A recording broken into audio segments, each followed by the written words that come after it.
안녕하세요, 장쌤입니다. 오늘은 가상화폐, 비트코인, 이더리움 뭐 이런 것들 있잖아요. 그런 거에 대해서 어떻게 세금을 매기고 그 다음에 그걸 절세할 수 있는 방법은 무엇이 있는지 한번 오늘 설명드려 볼게요.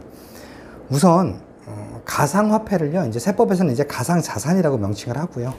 똑같은 이름 쓰면 이제 자존심이 있으니까 이름을 살짝 바꿔서 가상자산이라는 표현을 씁니다. 그리고 언제부터 과세를 하냐라고 했을 때는 아직 멀기는 했어요. 1년 정도 더 남았는데 2022년 1월 1일 이후부터 과세를 하게 돼 있습니다. 그리고 여기에 지금 나와 있는 글들이 뭐냐면요, 그 세금을 계산하는 그 공식에 대해서 이렇게 글로 표현한 거예요. 근데 글로 표현하면 어려우니까 이따가 제가 숫자로 어떻게 과세되는지는 보여드릴게요. 근데 다만 여기서 이제 보셔야 될 거는 소득 구분을 기타 소득으로 구분하게 되어 있습니다.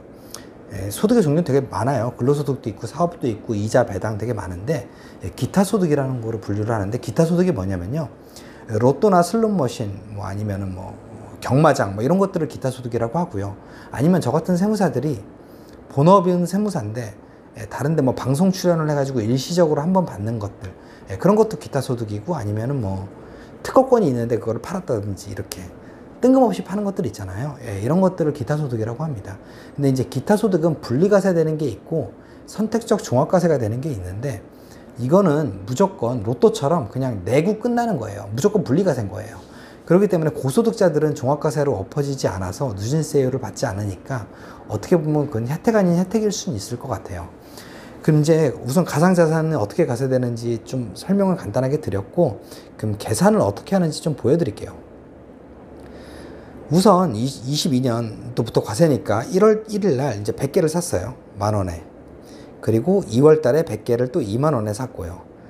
그 다음에 7월 달에 200개를 15,000원에 샀습니다. 그리고 이제 11월부터 본격적으로 팔기 시작하는데요. 150개를 5만원에 팔고 12월 달엔 100개를 8만원에 팔았어요. 그러면은 내가 내는 세금은 산 금액과 판 금액의 차액에 대해서 내는 거잖아요. 우선 판 금액 먼저 볼게요. 판 금액은 150개 곱하기 5만원, 100개 곱하기 8만원 해서 이제 두 개 합하면 1,550이 되겠죠. 그럼 산 금액은 얼마냐? 내가 총 400개를 샀거든요. 근데 그 중에서 250개는 얼마에 샀냐? 라고 했을 때 이제 그 계산하는 방법이 되게 여러 가지가 있거든요. 평균법도 있고, 뭐 이동평균법, 뭐 후입선출, 선입선출 많은데, 선입선출법이라는 걸 적용하거든요.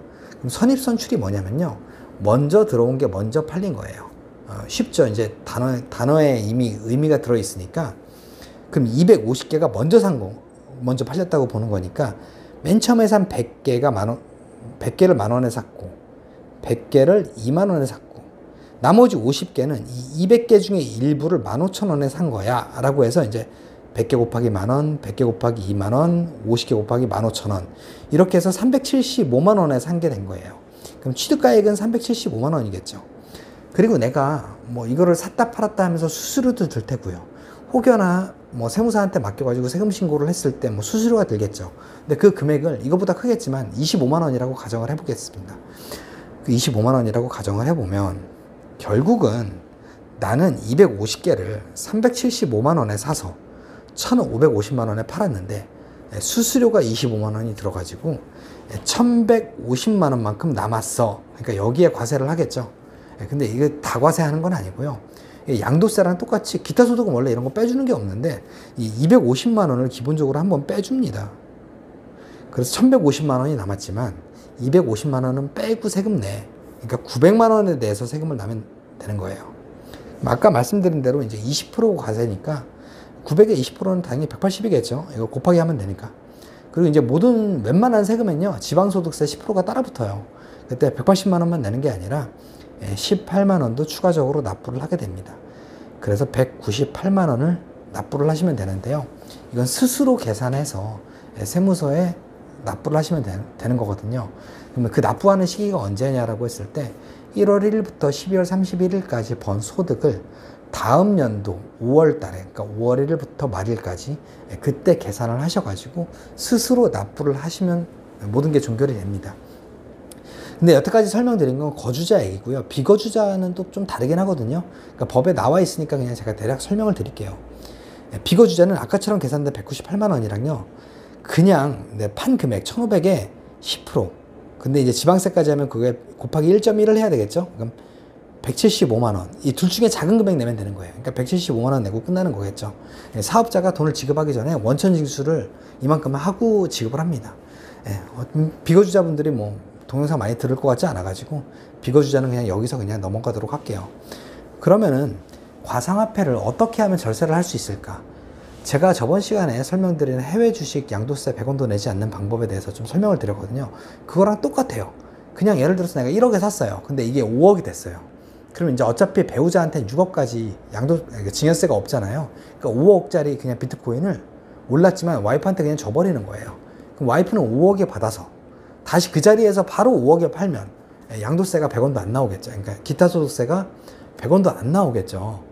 그렇기 때문에 이건 부동산이랑 달리 2월과세가 적용이 되지 않기 때문에, 그러니까 증여세가 면제되는 한도까지 그냥 와이프한테 증여를 한 다음에 와이프가 팔아도 돼요. 뭐 자녀는 5천만 원이니까 자녀한테 줬다가 팔아도 되고요. 근데 다만 조심하셔야 될 거는, 이제 내가 한번 줬으면 와이프가 팔았잖아요. 그럼 그 판 돈을 저한테 다시 주면 안 돼요. 그럼 그건 돈 빌려준 거기 때문에 다시 받지 않고 한 번 준 거는 그냥 그거로 끝인 거예요. 와이프 거예요. 그렇게 알고 계시면 될 것 같습니다.